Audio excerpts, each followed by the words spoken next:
El propósito de la seguridad es brindar protección a las personas y sus propiedades.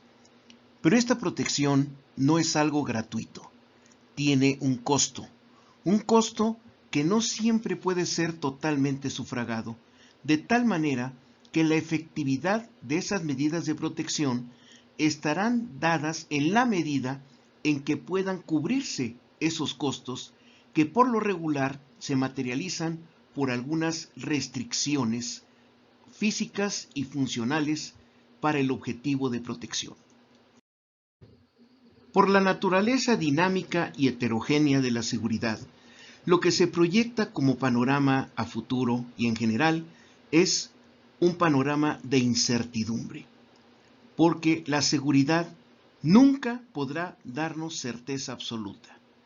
A lo más que podremos aspirar, aún con las mejores medidas de seguridad y de protección que se puedan implementar, es a reducir la incertidumbre acerca de posibles eventos, en especial de riesgo y amenaza.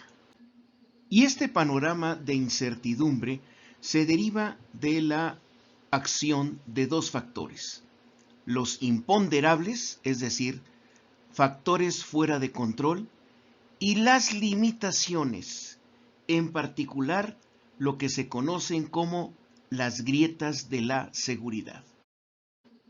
Las grietas de la seguridad son esas condiciones que abren resquicios en las medidas de protección a través de las cuales se pueden penetrar los riesgos y las amenazas, y básicamente son tres: las debilidades, es decir, condiciones que no se pueden cambiar; las vulnerabilidades, es decir, condiciones que sí se pueden cambiar; y la exposición, es decir, los espacios de oportunidad que se abren para los riesgos y amenazas.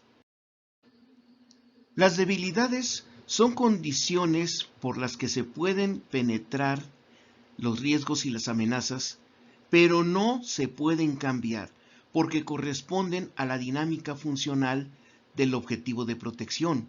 Son debilidades, por ejemplo, que la gente tenga que salir a la calle para ir a trabajar. El simple hecho de que salga a la calle ya puede ser víctima de riesgos o amenazas. O la tienda, que tiene que dejar entrar a cualquier persona como un posible cliente. No puede impedirlo porque esa es su razón de ser. O los transportes, por el simple hecho de salir a carretera, les puede afectar algún riesgo o amenaza, pero no lo pueden impedir porque es su naturaleza de ser. Es decir, las debilidades son condiciones que pueden afectar, pero no se pueden impedir. Se tiene que vivir con ellas. Las vulnerabilidades, por el contrario, son condiciones que pueden permitir el ingreso o el acceso a riesgos o amenazas, pero sí pueden ser modificadas. Por ejemplo, se tiene que permitir la entrada de cualquier persona, pero se puede controlar la manera en que ingresan esas personas. Se debe de permitir la movilidad de las personas dentro de una instalación, pero se puede vigilar la movilidad de esas personas dentro de esa instalación. En este caso, el mejor ejemplo son los controles de acceso y la videovigilancia. Por último, la exposición son los espacios de oportunidad que se le abren para que puedan incidir riesgos y amenazas, y son el resultado de la conjunción de estos cuatro vectores: la visibilidad del objetivo de protección, su ubicuidad, o sea, qué tan fácil es ubicarlos, su predictibilidad en la dinámica y su accesibilidad física, sobre todo al alcance de los riesgos y amenazas. De la conjunción de estos cuatro vectores se da el nivel de exposición de un objetivo de protección. Los ejemplos más claros de este factor, la exposición, son las personalidades del medio artístico, que tienen que exponerse ante su público, o los transportes en un paradero que están expuestos al acceso de cualquier persona, son visibles y son predecibles en su ruta. Inclusive, las personalidades políticas que tienen que estar en contacto a la vista y muchas veces con sus actividades totalmente conocidas por sus seguidores, al grado de que pueden correr graves riesgos, como por ejemplo el caso del homicidio del primer ministro Isaac Rabin en Israel, que fue asesinado durante una manifestación política. En este contexto, la perspectiva que se proyecta para la seguridad es que toda medida de protección implica alguna forma de restricción a la dinámica del objetivo de protección. Por ejemplo, una puerta abierta permite la entrada y salida sin restricciones, da total libertad, pero muy poca seguridad. Una entrada con una puerta, ya sea abierta o cerrada, da un mayor nivel de protección, pero un menor nivel de libertad, porque al menos se tiene que abrir y cerrar la puerta. Inclusive, si tiene llave o tiene cerrojo, se requiere de un instrumento de franqueo. Se limita la libertad, pero aumenta el nivel de protección.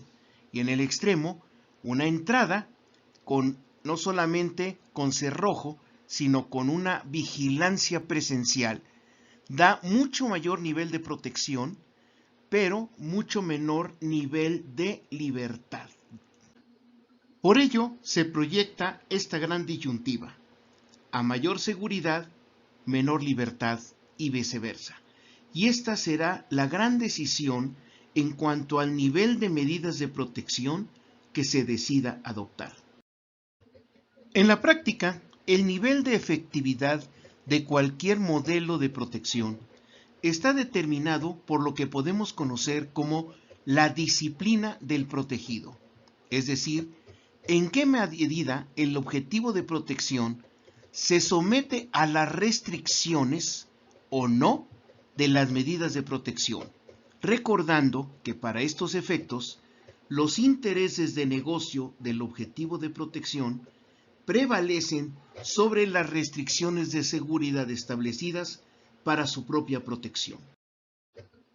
Por lo tanto, se puede establecer que el potencial de efectividad de cualquier perfil de medidas de protección para propósitos de seguridad se deriva de un delicado balance entre el rigor en las aplicaciones de las medidas de protección de las normativas y la laxitud de las concesiones que se hagan a esas medidas de protección, pero todo ello derivado de que haya una cobertura global de las posibilidades en las medidas de protección, porque si se ignora alguna posibilidad y ésta se presenta, no habrá ni medida ni concesión que nos pueda proteger contra esas posibilidades.